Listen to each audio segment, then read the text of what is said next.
রাতের বেলা ঘরের বাহির থেকে যদি আপনাকে কেউ ডাকে বলেও যে কাজগুলি করবেন না। মনে করেন আপনি রাতের বেলা আপনি ঘরে একা আছেন, এমন সময় আপনার কাছে মনে হচ্ছে যে বাহির থেকে কে যেন আপনার দরজা নক করতেছে, কে যেন আপনাকে ডাকতেছে।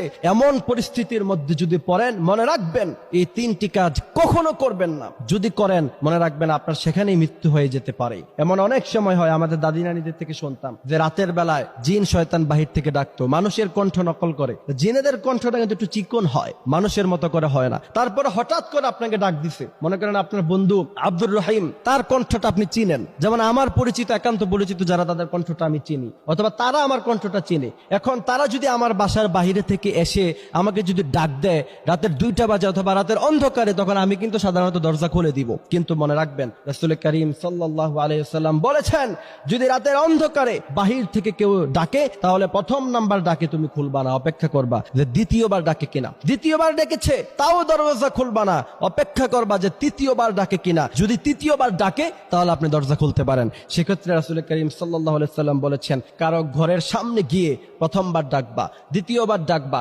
তৃতীয়বার ডাকবা। তৃতীয়বারে যদি সে দরজা না খোলে তাহলে সেখান থেকে তুমি চলে আসো। চতুর্থবার ডাকাটা এটা বেয়াদবি, এটা সুন্দর না। এজন্য রাসূল করিম সাল্লাল্লাহু আলাইহি ওয়াসাল্লাম বলেছেন যে রাতের অন্ধকারে কেউ যদি তোমাকে প্রথমবার ডাকে ঘরের বাহিরে, দ্বিতীয়বার ডাকা অপেক্ষা করবেন, কারণ জিনেরা প্রথমবার আপনাকে ডাকবে, যদি না খোলেন দ্বিতীয়বার ডাকবে, তৃতীয়বার আর তার ডাকার কোনো অপশন নাই। এর জন্য এই বিষয়টা খেয়াল রাখবেন।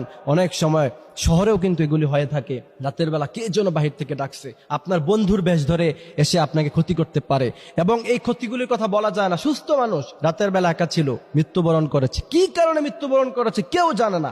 এমন হতে পারে যে রাতের বেলা তাকে কোনো জিন শয়তান তাকে আক্রমণ করেছে, কিন্তু জিন শয়তান আপনার ঘরে এসে আক্রমণ করতে পারবে না যদি আপনার ঘরটাকে আপনি বন্ধ করে রাখতে পারেন। দ্বিতীয় নাম্বার, যদি বাহির থেকে কেউ ডাকে, যে আপনার বাহির থেকে কেউ ডাকতেছে, মনে করেন একবার 2বার ডাকছে, এখন আপনার যাইতে হবে, যদি আপনার কাছে প্রয়োজন মনে হয় ঘর থেকে বের হতে হবে, তাহলে যেই ভুলটা কখনো করবেন না সেটা হচ্ছে শরীর বন্ধ করা ছাড়া কখনো যাবেন না। শরীর বন্ধ কিভাবে করবেন আমি প্রথমে শিখিয়ে দেই। প্রথমে আয়াতুল কুরসি পড়বেন, আল্লাহু লা ইলাহা ইল্লা হুয়াল হাইয়ুল কাইয়্যুম লা তাখুযুহু সিনাতু ওয়া লা নাওম লাহু মা ফিস সামাওয়াতি ওয়া মা ফিল আরদ। পুরোটা আয়াতুল কুরসি পড়বেন। আমি তো মাত্র 3টা আয়াত বললাম। পুরোটা আয়াতুল কুরসি পড়ার পরে শরীরটাকে বন্ধ করবেন। তারপরে দ্বিতীয় নাম্বার, আপনি আউযু বিল্লাহি মিনাশ শাইতানির রাজিম বিসমিল্লাহির রহমানির রহিম, এটার সাথে 4 কুল পড়বেন, সূরা কাফিরুন, সূরা ইখলাস, সূরাতুল ফালাক, সূরাতুন নাস। এই 4 কুল পড়ে শরীর বন্ধ করবেন। তারপর আপনি দরজা খুলে বাইরে যেতে পারেন, এটাতে কোনো সমস্যা নাই। তৃতীয় নাম্বার, যদি আপনাকে ঘরের বাইরে যেতেই হয়, কারো ডাকে যদি সাড়া দিতেই হয়, তৃতীয় নাম্বার যে ভুলটা করবেন না, অপবিত্র অবস্থায় সেখানে যাবেন না।